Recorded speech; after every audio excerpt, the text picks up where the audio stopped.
Welcome! If you want to use Face Unlock in your Samsung Galaxy S10, for the first you have to go for the settings.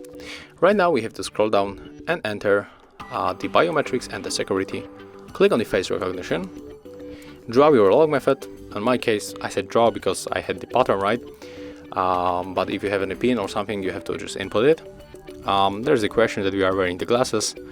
I'm not, so click on the continue. And in a few moments our smartphone is going to scan our face. I think it will be okay. They also registered. Never mind. I thought that it might be a little bit problem because I got the camera and also the lightning source in front of me, but whatever. Let's lock our device and try to unlock. And as you can see right now, all we have to do is just to swipe.